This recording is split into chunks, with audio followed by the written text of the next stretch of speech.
about Ebola playing in the race. I mean, this is such a weird topic because on one hand, it's obviously very very problematic as what's happening in West Africa.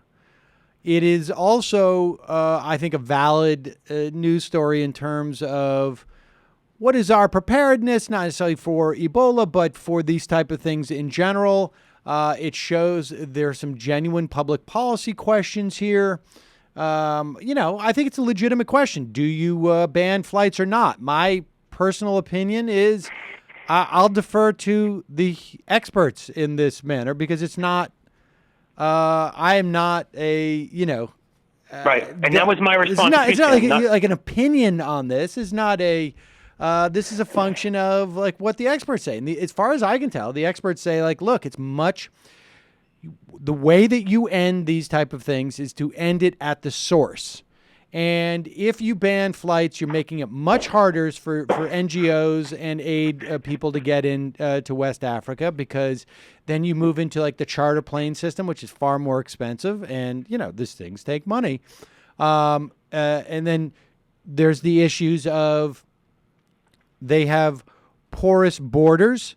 And in fact, shall we play this audio? We'll save this audio. But they have porous borders. And so, in other words, if you're leaving one of those three countries in West Africa, you can leave and then just get on a flight somewhere else. And there's no direct flights from there to the U.S. anyways. And so it would be very hard to manage. And this way, at least you have some ability to get information and control and know where these things are happening. There's no black market or gray market in terms of the travel.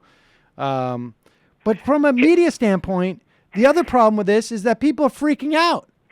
Well, I mean, yeah, and you said what I said, which is, we could all act like the Republicans here, and be like, well, I'm not a scientist. Of course, they're only not scientists when it comes to global warming because they don't want to do anything about it. What I do is, in situations where I think that there's something that I can't understand because I'm not an expert in it, certain statistics and things that I haven't been trained in, is I trust experts. And so my reaction was, too, not based on racism, not based on anything, just based on common sense, that if there was a reason to stop flights from coming in, if the experts were telling me that would prevent it, I would be in favor of that.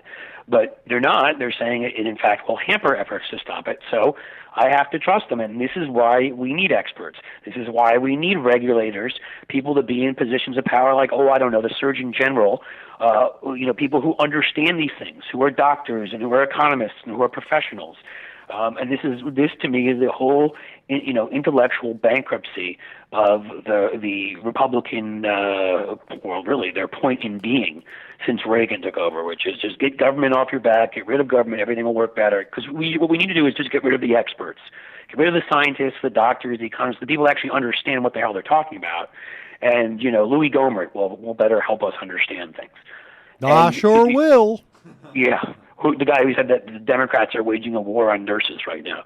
Mind you, this is in the home state of this idiot in Texas, where, fertilizer plants blow up entire towns because they don't regulate them. I mean, it has the highest child rate of children, uninsured in the country. It was, before Obamacare, about 22%. It's basically a barely functioning banana republic in Texas. So it's really shocking that that protocols and other things wouldn't be put into place. And things would, and in a hospital in Texas is where stuff would happen with Ebola. It hasn't happened in Atlanta, mind you. But this is what happens, and of course, Louis Gohmert finds a way to blame the left. In the end, this is the price you pay. Which, when you need the CDC, when you need the FDA, when you need people like that, it's real fun to talk about small government and deregulation until you need these people to prevent you from getting E. coli and prevent you from getting, the entovirus that was going around the Midwest here and other things like that. You need experts to tell you what you do to prevent these things. And Ebola falls into that too. Even if it's less of a threat, it's still something where you want experts. If you're not going to go into a panic, you're just going to be rational about it. Tell me what I should do. And that's what we don't have. We don't have a Surgeon General because the NRA blocked him because he thinks guns are a public health issue, which of course, clearly they're not. I mean, we only have kids dying at about 20 times the rate of any other high-income country. So, and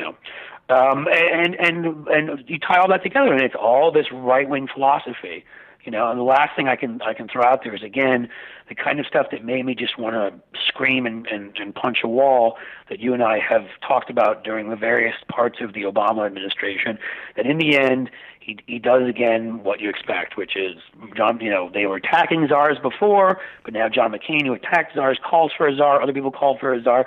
He doesn't stand up and say, "Put my damn Surgeon General in there right now," because that's his job, and stop doing the bidding of an extremist group on this. He appoints a czar who's Ron Klain, who's a political guy and not a medical guy.